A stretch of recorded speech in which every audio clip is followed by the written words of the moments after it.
अगर आप भारत में रहने वाले 18 साल या उससे ऊपर के आदमी हैं, तो आप में और एक जानवर में कोई फर्क नहीं। एकदम सही सुना, आप में और एक जानवर में कोई फर्क नहीं। और अगर ये वीडियो आप एंड तक देख लेते हैं तो मैं गारंटी देने को तैयार हूँ कि आप भी मेरी बात से अग्री करेंगे। जुलाई 2018 में 8 लोगों ने एक प्रेग्नेंट गोट को सेक्सुअली मोलेस्ट किया, जिसकी वजह से उस प्रेग्नेंट गोट की डेथ हो गई।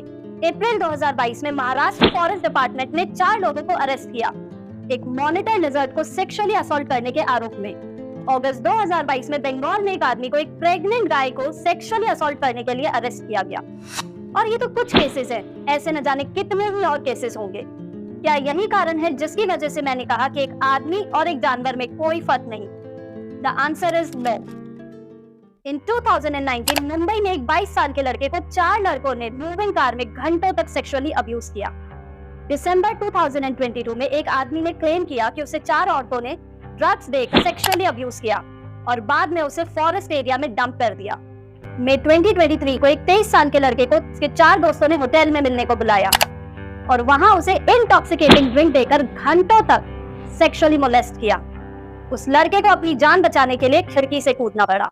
अभी तक मैंने जितने भी मैन एनिमल अब्यूज के केसेस मेंशन किए हैं और ऐसे सभी केसेस के लिए पनिशमेंट प्रोवाइड करता है इंडियन पीनल कोड का सेक्शन 377। सेक्शन 377 जो डील करता है अननेचुरल ऑफेंसेस से। सेक्शन 377 के अकॉर्डिंग कोई भी मेल या फीमेल किसी दूसरे मेल फीमेल इंक्लूडिंग माइनर या किसी एनिमल के साथ कार्नल इंटरकोर्स करता है तो ऐसे मेल या फीमेल को लाइफ इम्प्रिजनमेंट या 10 साल तक की जेल की सजा दी जाएगी। बेसिकली सेक्शन 377 3 तरह के केसेस से डील करता है। सेम जेंडर वाले 2 अडल्ट्स के बीच सेक्सुअल रिलेशनशिप, एक अडल्ट और एक माइनर के बीच सेक्सुअल रिलेशनशिप, या फिर एक अडल्ट और किसी एनिमल के बीच सेक्सुअल रिलेशनशिप। इन तीनों ही केसेस की पनिशमेंट है सेक्शन 377 में। Here you need to understand 2 points। अगर एक मेल किसी फीमेल को सेक्सुअली अब्यूज करता है तो हमारे पास बहुत सारे प्रोविजंस हैं। उसी तरीके से अगर एक अडल्ट किसी माइनर को सेक्सुअली अब्यूज करता है उसके लिए हमारे पास एक सेपरेट एक्ट है। बट अगर एक मेल का सेक्सुअल अब्यूज होता है तो हमारे पास सिर्फ और सिर्फ सेक्शन 377 है। एंड नॉट एब्सोल्युटली बट कुछ हद तक ऐसी ही सिचुएशन इस देश के जानवरों की भी है। हाँ पता है, हमारे पास prevention of cruelty to animals act है, बट ये एक्ट इतना कमजोर है कि इसका होना ना होना एक बराबर है। डेफिनेटली सेक्शन 377 एक बहुत ही इंपॉर्टेंट प्रोविजन है for the men and animal of our society.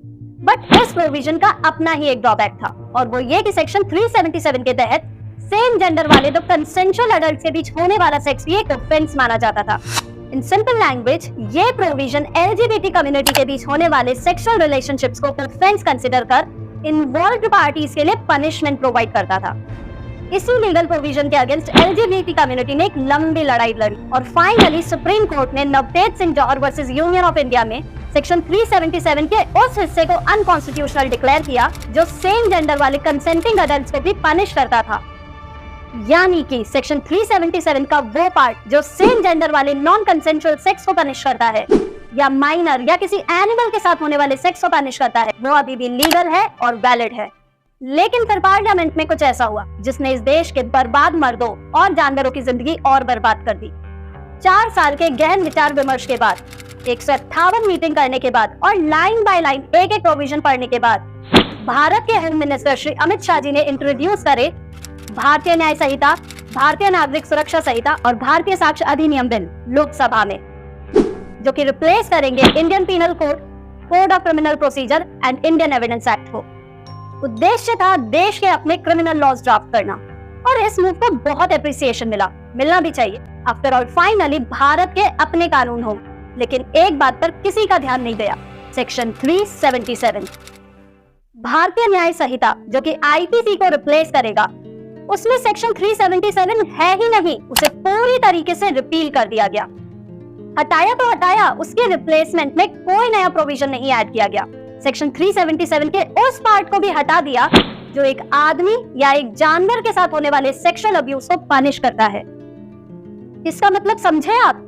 अगर बीएनएस यानी भारतीय न्याय संहिता करंट फॉर्म में पास हो जाता है दोनों हाउसेस से और उसे प्रेसिडेंट का असेंट मिल जाता है तो साल 2025 या 26 या 27 में अगर किसी आदमी का रेप होता है या किसी जानवर का, तो हमारे पास कोई प्रोविजन नहीं है ऑफेंडर को पनिश करने के लिए।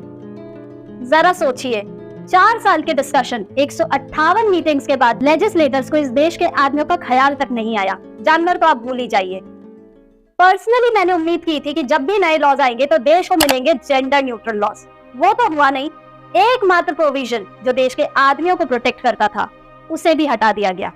इस पर तो तालियां बजनी चाहिए। अब आप बताइए कि क्या इस देश के मर्दों और जानवरों में कोई फर्क है या नहीं? और हाँ, अगर आपको अपने पिता, भाई, दोस्त या कोवर्कर की जरा भी चिंता है तो उन तक ये वीडियो जरूर पहुंचाएं ताकि उन्हें भी पता चले कि इस देश का कानून उनके भविष्य को अंधेरे में डाल रहा है। साथ ही साथ अगर आप एक एनिमल लवर है या आप किसी एनिमल लवर को जानते हैं तो उन तक भी ये वीडियो पहुंचाएं, बिकॉज एवरी लाइफ मैटर्स।